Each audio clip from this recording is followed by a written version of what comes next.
하나님의 말씀은 요한계시록 6장 1절로부터 8절까지 말씀입니다. 신약성경 404쪽입니다. 요한계시록 6장 1절로부터 8절까지 말씀입니다. 교독하시겠습니다. 내가 보매 어린 양이 7인 중에 하나를 떼시는데 그때에 내가 들으니 내 생물 중에 하나가 우레소리같이 말하되 오라 하기로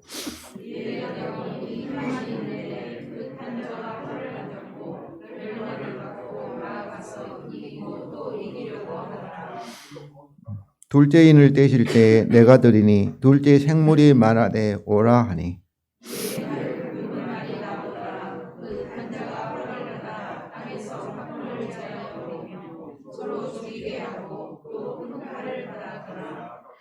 셋째인을 떼실 때에 내가 들으니 셋째 생물이 말하되 오라 하기로 내가 보니 검은 말이 나오는데 그 탄 자가 손에 저울을 가졌더라.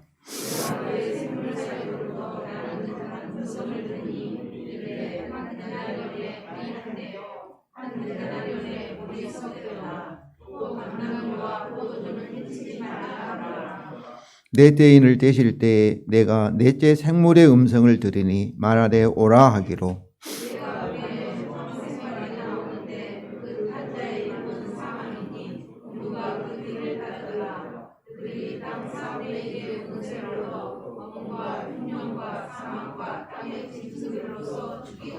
아멘.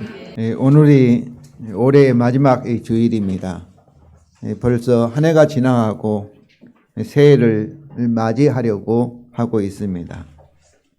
정말은 세월이 유수와같이 빠르게 지나가 우리 주 예수 그리스도의 재림이 점점 더 가까이 오고 있습니다. 성도 여러분, 올해에도 항상 매년 참 우리에게 또 국가적으로 또 이렇게 세계적으로 또 개인적으로도 많은 사건들이 있었습니다. 우크라이나에서는 계속 전쟁이 계속되고 있고 가자 지구에서도 많은 참 사람들이 죽어가고 또 화산 폭발과 지진 등 자연재해 등이 많이 있고 국가적으로도 경제적으로 어렵고 갈수록 빈부차는 커가고 젊은이들은 참 직업이 없고 결혼하지 않고 세계에서 가장 출산율이 아기가 적게 태어난 나라가 우리나라가 되었습니다. 이런 참 세상에 있는 고난들, 어려움들, 정치적으로나 또 이렇게 국제적으로나 또 경제적으로나 이런 재앙들을, 어려움들을 우리는 어떻게 해석하고 이해하여야 할까요?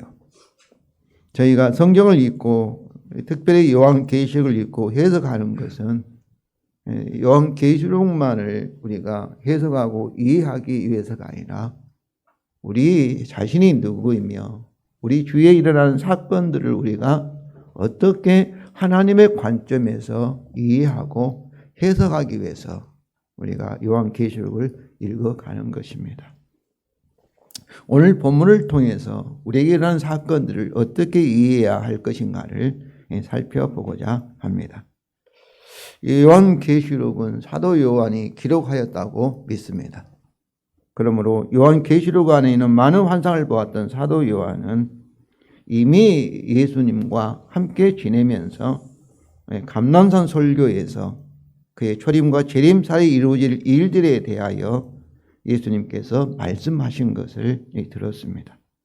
마태복음 24장과 25장에 기록되어 있고 마가복음 13장에 그리고 누가복음 21장에 기록되어 있습니다. 그런데 예수님의 이런 말씀들이 요한계시록 6장에서 어린 양이 6개 인을 뗄 때 일어나는 사건들과 거의 일치하고 있습니다. 마태복음 24장 3절부터 14절입니다. 우리 다 같이 읽겠습니다. 주의 임하심과 세상 끝에는 무슨 징조가 있사오리까? 예수께서 난리와 난리 소문을 듣겠으나 너희는 삼가 두려워하지 말라. 이런 일이 있어야 하되 아직 끝은 아니니라. 민족이 민족을, 나라가 나라를 대적하여 일어나겠고 곳곳에 기근과 지진이 있으리니 이 모든 것은 재난의 시작이니라. 그때 사람들이 너희를 환난에 넘겨주겠으며 너희를 죽이리니 그러나 끝까지 견디는 자는 구원을 얻으리라. 이 천국 복음이 모든 민족에게 지연되기 위하여 온 세상에 전파되리니 그제야 끝이 오리라. 이게 여기서 전쟁이나 기근이나 지진 같은 자연재해 등등은 일어날 때 아직 끝이 아니라고 말씀하셨습니다. 이것들은 바로 예수 그리스도의 초림과 재림 사이에 일어나야 할 일들이라는 것이죠. 오직 천국 복음이 모든 민족에게 전파돼야 그때야 끝이 오리라고 말씀하시는 겁니다. 이 같은 사실, 마태복음 24장과 25장에 있는 감람산의 예수님의 설교와 요한계시록 6장에 있는 참으로 환상들의 그 내용과 거의 비슷한 사실과 그리고 또 이것이 끝이 아니라 종말의 끝이 아니라 바로 초림과 재림 사이에 있어야 할 일들이라는 이런 사실들은 요한계시록 6장의 6개인의 환상을 이해하는데 우리에게 결정적인 도움을 줄 것입니다. 왜냐하면 동일한 예수님께서 동일한 주제에 하여 말씀하시고 그리고 환상을 보여주신 것을 동일한 사람인 사도 요한이 들었고 또 보았던 것을 기록하였기 때문입니다. 성도 여러분, 우리가 이미 살펴보았던 요한계시록 4장과 5장은 천상의 환상이고 계시록 6장은 이 땅의 지상에 대한 환상입니다. 하늘에 대한 환상은 역사와 무관하지요. 그러나 지상에 대한 환상은 역사와 무관할 수 없기 때문에 우리는 항상 역사적인 인물과 사건들과 연결시키고 싶은 유혹을 받을 수 있습니다. 그러나 환상을 그런 역사적인 인물, 유명한 인물과 연결시키는 유혹을 피해야 합니다.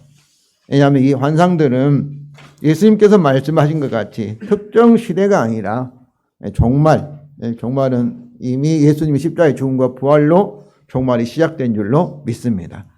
초림과 재림 사이에 반복되어 일어나야 되기 때문입니다. 그래서 예수님의 감람산 설교나 요한계시록은 어떤 구체적인 인물이나 사건이 상세하게 언급된 경우가 없습니다. 그러니까 환상이라든지 그렇게 전쟁이란 표현이지 어떤 전쟁이라 그런 표현이 없는 거죠. 누가 전쟁한다 그런 표현이 없고 또 어떤 어느 지진이 일어난다 그 표현이 있고 지진이 일어난다 소문이 일어난다 이렇게 일반적으로 이렇게 설명되어 있는 거지 어떤 구체적으로 자세하게 그렇게 설명되어 있지 않습니다. 이 사실은 환상들을 구체적인 인물이나 구체적인 사건으로 해석하는 것을 피해야 한다는 것을 알려주고 있습니다. 7인의 환상에서 오늘 본문 6장 1절부터 8절은 처음 4개인의 환상은 하나의 묶음으로 이렇게 취급이 됩니다. 왜냐하면 모든 피조물을 대표하는 4생물이 각각 4개인의 내용을 소개하며 그리고 스가랴서 1장 8절과 15절과 스가랴서 6장 1절과 8절에도 4마리 말과 또 말탄, 4말탄 기수들이 나타나고 있는 것처럼 여기서도 4마리 말과 그 말탄자들이 4개의 환상의 내용이기 때문입니다. 특별히 4라는 숫자는 동서남북을 사방을 가리키는 숫자로서 지상, 땅을 상징합니다. 그래서 6장 1절도 8절을 보면은 4마리 말과 그 말탄자들은 모두 뭐할 때에 때는 뭐였어요? 어린 양이 그 7인 중에 하나를 뗄 때에 그 다음에 내가 들으니 네 생물 중 하나가 오라 이렇게 말하는 것을 요한이 들었다는 동일한 문장 형식에 소개되고 있습니다. 이건 1절과 3절, 5절, 7절에도 마찬가지죠. 이것은 내 환상의 동시성과 연계성을 암시합니다.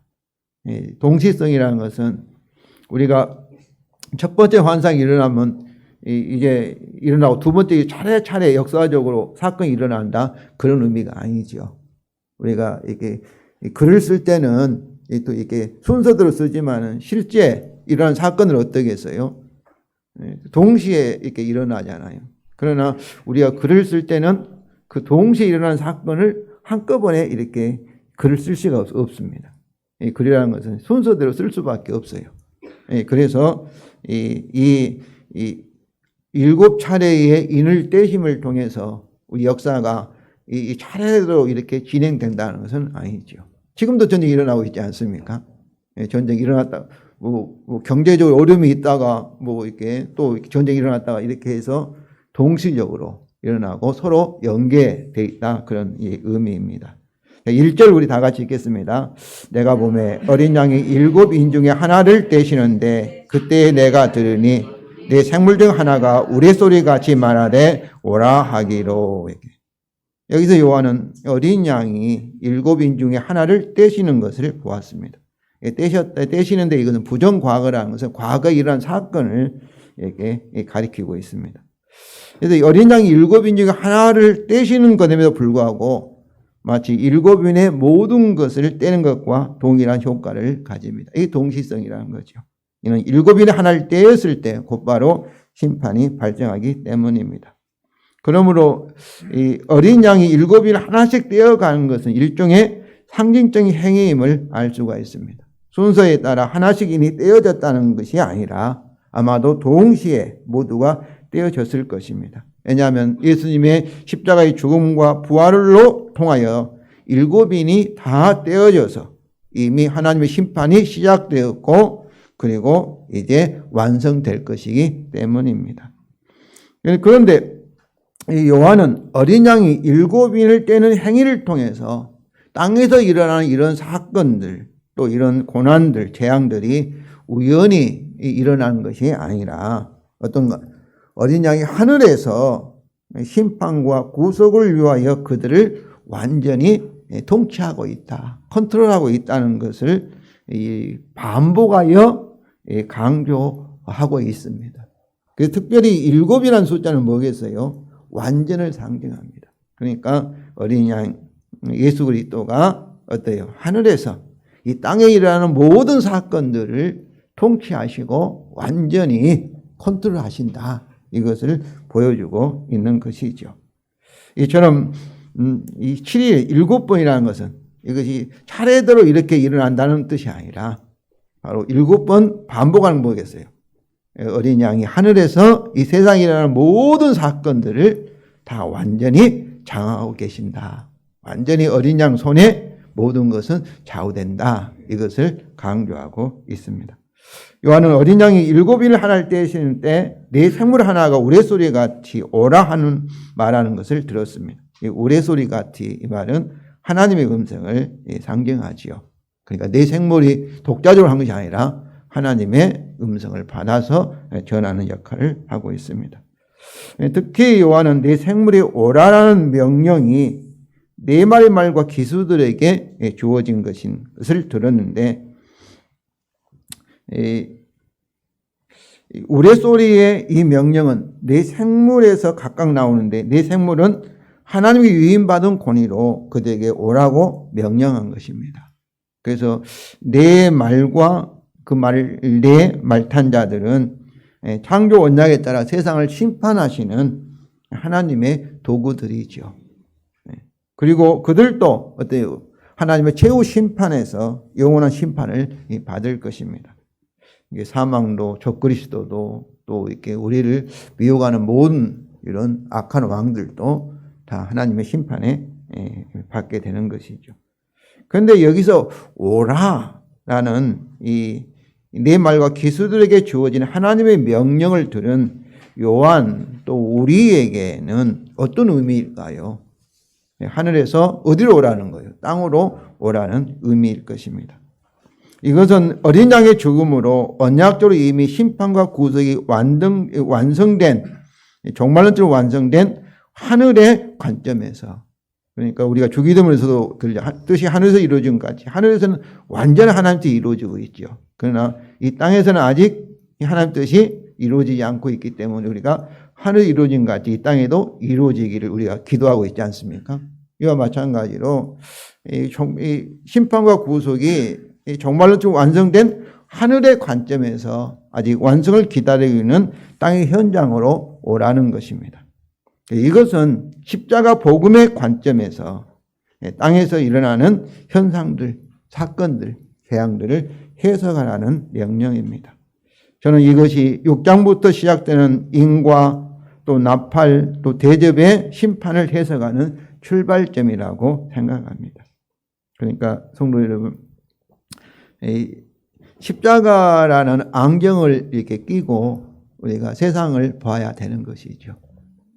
이것이 영안이 열린 사람은 그렇게 봅니다. 우리 한국교회가 안 돼 있는 점은 교회는 나와요. 그러나 세상 사람이 보는 것 좀 세상을 봐요. 예수님을 믿는다 하면서 십자가를 이렇게 복음을 안다 하면서도 복음의 관점으로 자신을 이해하고 내게 일어났던 사건들, 앞으로 일어날 일들을 우리가 바라보지 못하고 있어요.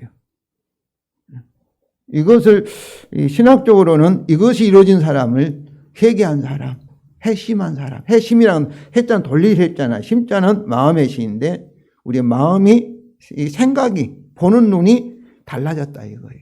세상 사람 보는 눈과 그리고 우리 예수 믿는 사람이 보는 눈이 달라진 거예요. 정말로 이것이 회심이 일어나지 않은 사람이 교회를 나와서 믿는다 해도 정말로 믿는 건지 구원 받았는지 저는 알 수가 없습니다. 하나님만이 알 수 있겠지요. 그래서 우리가 성경을 읽고 이 복음을 배운 이유는 세상을 보는 관점, 여기 성경적 세계관이라 하는데 이 관점이 달라져야만이 성경이 이해가 되고 그리고 여러분 믿을 수가 있습니다. 이것이 이루어지지 않는 거예요. 그러다 보니까 어떤 거예요? 정말 믿는다 하는데 진짜 안 믿어요. 말은 믿는다 하면서 실제 행동은 삶은 달라요. 자기 믿음을 부인하는 경우가 많습니다. 이것이 이루어지면은 정말 성도 여러분 세상에 보는 눈이 달라지고 지혜로워집니다. 하나님의 지혜가 성령을 통해서 하나님 지혜가 우리에게 전달되기 때문에 정말 그래요. 그래서 성경에서 우리의 교회 문제를 세상의 재판장에게 가지 마라 하는 이유는 그 세상 재판장들이 나쁘다 그런 의미가 아니라 교회 다니는 우리 성도들이 세상에 있는 판사들이나 변호사보다 더 지혜롭고 더 뛰어나기 때문에 그렇습니다. 성경은 그렇게 해요. 그럼 이것이 이루어진 사람 누구겠어요? 하나님의 관점으로, 특별히 예수 그리스도의 복음의 관점으로 우리 세상을 자기를 이해하고 세상에 이런 사건들을 이해하는 거예요. 저는 요한계시록을 통해 우리 성도들에게 이런 훈련을 하기 원합니다. 목사가 말하니까 무조건 아멘 그것이 아니라 여러분 스스로 하나님의 말씀에 복음의 관점에서 일어난 사건들을 해석하는 또 이런 사람이 뭐겠어요? 선지자예요. 선지자라는 건 세상의 문제 의사예요. 세상에 대한 의사가 선지자인데 세상의 문제를 알지 못하면서 어떻게 해답을 제시할 수 있겠어요? 의사는 병이 무엇인지를 정확하게 진단해야지 그에 맞는 처방을 할 수 있지 않겠어요? 하나님은 우리에게 이렇게 하기를 원합니다. 사실 우리가 나중에 주님과 함께 왕노를 할 사람들인데 왕이, 지도자가, 대통령이 무지하면 어떻게 되겠어요? 우리가 현실을 보고 있지 않습니까? 누구보다도 더 뛰어나야 되죠. 지혜로워야죠. 문제가 뭔지 알아야지 처방을 알 수 있지 않겠어요? 저는 하나님께서 여러분 모두를 왕으로 예수 그리스도와 함께 온 우주를 통치할 그런 하나님의 아들로 딸로 이렇게 우리를 참으로 삼으셨으니 그런 능력 있는 예수 그리스도 같은 지혜 있는 그런 여러분이 되시기를 주님의 이름으로 축원을 드립니다. 그러면 이제 이런 관점에서 구체적으로 4개 인의 환상을 살펴보겠습니다. 첫째 인의 환상은 약자를 지배하려는 강자의 정복력이라 생각합니다. 2절이죠. 이에 내가 보니 흰 말이 있는데 그 탄자가 활을 가졌고 면류관을 받고 나가서 이기고 또 이기려고 하더라. 여기서 면류관은 올림픽에서 1등 난 사람에게 주는 그런 면류관입니다. 승리자에게 주는 그런 면류관이에요. 그리고 전쟁에서 승리한 장군들에게 주는 면류관, 올개관이라고 말이고. 면류관을 받고는 이 승리를 상징하는 면류관이 이미 주어졌다. 이렇게 부정과거 쓰죠. 어린 양에 의해서 그에게 이미 주어졌다는 것이죠. 또 나가서 이기고 또 이기려고 하더라. 계속 한 번 이긴 게 아니라 계속해서 이기려 하려다 하는 것은 뭐를 강조했어요? 절대 지지 않으려고 하는 것이죠. 우리 목사들 세계에서 이런 얘기 있습니다. 이 목사가 성품이 어떠냐 보면은 이렇게 운동 시합을 해보면 안다는 거예요. 운동 시합 해가지고 막 지면은 그냥 막 화를 내고 막 끝까지 막 하려고 한 사람은 아직 덜 되었다. 그렇게 목사들이 평가를 해요. 졌을 때 어떤 태도를 취하는가 이것을 볼 수 있다는 거죠. 그러면 이기고 또 이기려고 하더라. 이것이 참으로 흰말탄자의 특성인데 흰말탄자가 무엇을 상징한가? 우리가 하얀색은 순결이고 뭐 깨끗함을 의지하고 상징하기 때문에 또 요한계시록 19장 11절과 16절에는 바로 예수 그리스도가 흰말을 타고 이렇게 등장하시기 때문에 흰말 탄자를 이렇게 그리스도라 이렇게 해석하는 분이 있고 또 이렇게 복음과 승리하는 교회를 가리킨다고 주장하는 분들도 있습니다. 그러나 이미 설명한 이 단락의 문맥과 구조, 특별히 일곱 인은 일곱 나팔의 환상과 일곱 대접과의 서로 이렇게 대응을 고려하면은 저는 이 말탄자는 뭐 예수 그리스도를 가리킨다는 보다는 다른 세계인의 심판과 같이 동일한 심판과 관련이 있다고 보아야 할 것입니다. 그래서 이 활은 구약에서 군사적 능력의 상징이며 또 활을 소유한 흰 말탄자의 모습은 유대인과 초대 교회에게는 파괴하는 자라는 그런 상징하는 일반적인 용어였습니다. 특별히 나가서 이기고 또 이기려 하더라는 이 표현은 우리가 십자가에 죽으시고 부활하신 그리스도를 뭐라고 표현한 거예요? 사자라 이렇게 표현하지 않고 어린 양, 그것도 죽음을 당한 약하디 약한 어린 양으로 예수 그리스도를 표현하고 있는 이미지와도 어울리지 않습니다. 저는 이런 것들을 고려하면은 흰말탄자는 약한 나라를 정복하려는 강한 나라의 왕이나 또 그의 본능적인 정복력 자체를 상징한다고 생각합니다. 이것은 하나님의 형상으로 창조되어 창조 언약에 따라 사랑과 섬김으로 만물을 통치해야 할 인간들이 참으로 선악과를 이렇게 따먹음으로써 창조 언약을 깨뜨려 타락으로 하나님 심판을 받아 그때부터는 어떻게 돼요? 이기적으로 약한 자들을 권력으로 지배하려는 약육 강식의 세상의 원리와 일치합니다. 이기려 한 건 뭐죠? 지금 러시아가 약한 우크라이나를 정복하는 것이나 또 미국 그런 제국 세력들이 참으로 약한 자를 이렇게 강한 힘으로 이렇게 지배하려는 것이나 다 마찬가지죠. 여기서 창세기 3장 16절은 남편과 아내 하와와 아담 사이를 말합니다. 그전에는 한 몸이라서 완전히 서로 네가 나고 내가 너라 이렇게 했는데 이 타락한 후로 죄로 불이 갈라서 서로 이제 지지 않으려고 부부싸움 하기 시작. 하나님의 심판으로 이루어진 거죠. 아내도 앉으려고 서로 이기려고 남편도 힘으로 억압하려고 하고 이런 원리가 계속해서 개인 부부 사이에 또 가정 안에서 또 사회 안에서 국가 사이에서 이기려 하고 또 이기려 하는 그런 세상의 원리와 일치하는 것이죠. 둘째인의 심판은 서로 죽이는 전쟁을 상징합니다. 3절과 4절 우리 다 같이 읽겠습니다. 둘째인을 떼실 때 내가 들으니 둘째 생물이 말하되 오라니 이에 다른 붉은 말이 나오더라. 그 탄자가 허락을 받아 땅에서 화평을 제하여 버리며 서로 죽이게 하고 또 큰 칼을 받았더라. 붉은색은 피를 상징하지요. 또 붉은 말을 탄 자는 전쟁을 상징합니다.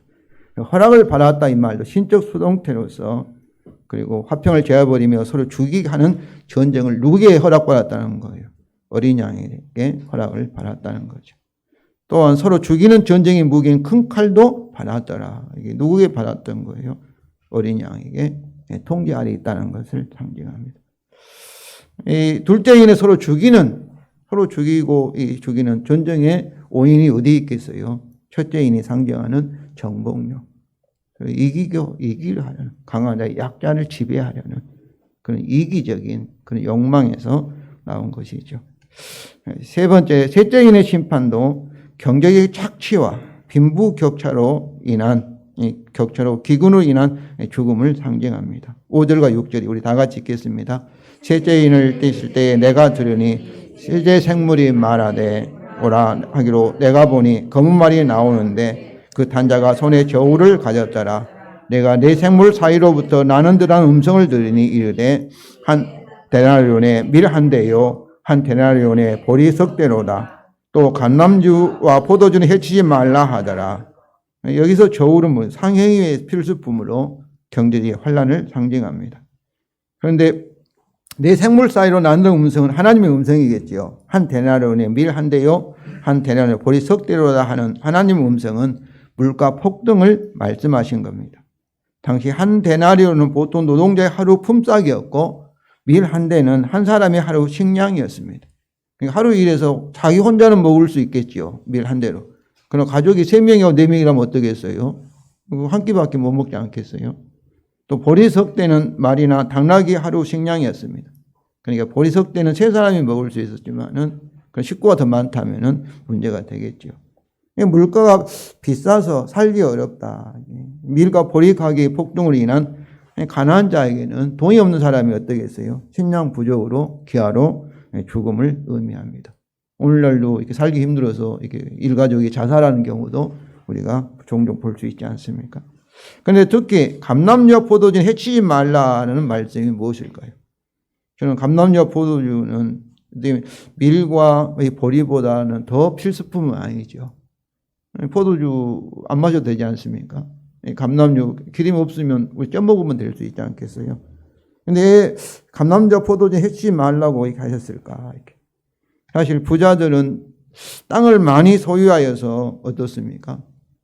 보리와 밀을 거기다 경작하는 것보다도 포도주 농장이나 감람나무 농장을 심으면은 돈을 더 많이 벌 수 있기 때문에 더욱 부자가 되죠. 그 대신 보리와 밀을 심을 땅이 줄어들기 때문에 참으로 곡식은 더욱 부족해서 폭등하게 되고 그래서 가난한 자는 더욱 심한 기근으로 죽음을 의미합니다. 그래서 먹는 이렇게 음식으로 말했지만 우리나라의 참으로 주택을 생각해 보세요. 의식주인데 주택도 필수품인데 우리나라의 땅이 골고루 가진다면 어떠겠어요? 그리고 집이 우리가 모든 사람이 가지고 있을 정도 집은 남아돕니다. 그러나 한 사람이 뭐 이렇게 여러 채를 차지하기 때문에 우리나라 국민의 절반은 자기 주택을 소유하지 못하죠.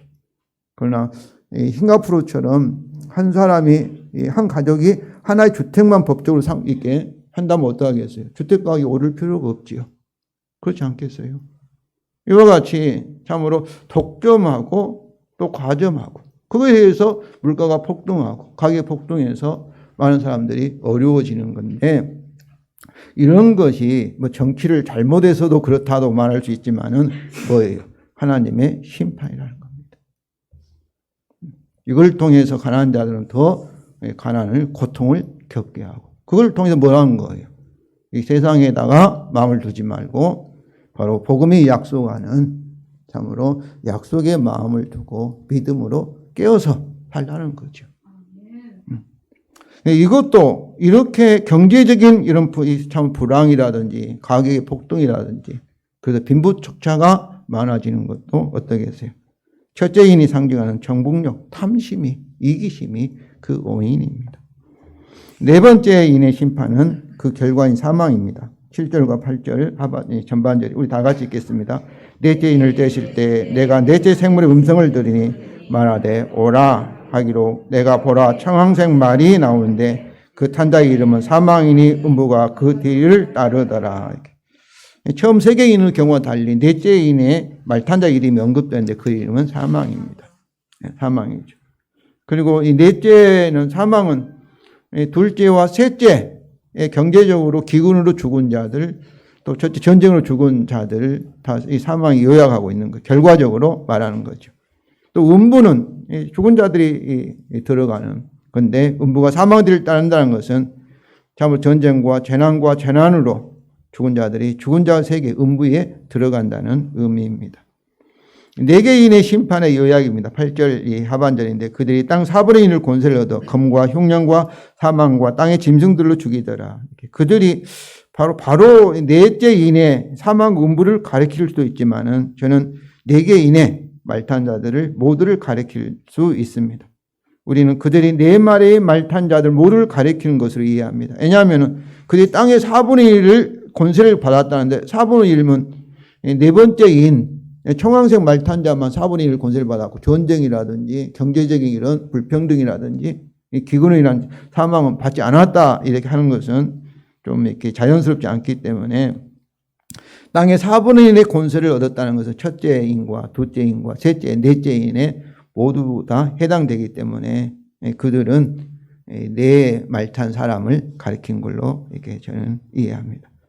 그리고 어린 양 심판 도구들인 검은 흉년과 사망과 땅의 짐승들이 4마리 말탄 자들을 가리키는 것과 같기 때문입니다. 검은 둘째인의 큰 칼을 가진 붉은 말을 탄 자를 전쟁을 상징하며, 기근은 셋째인의 검은 말을 탄 자를 가리키는 기근으로 인한 사망을 상징하며, 사망은 넷째인의 천황색 말을 탄 자를 가리키는 이름입니다.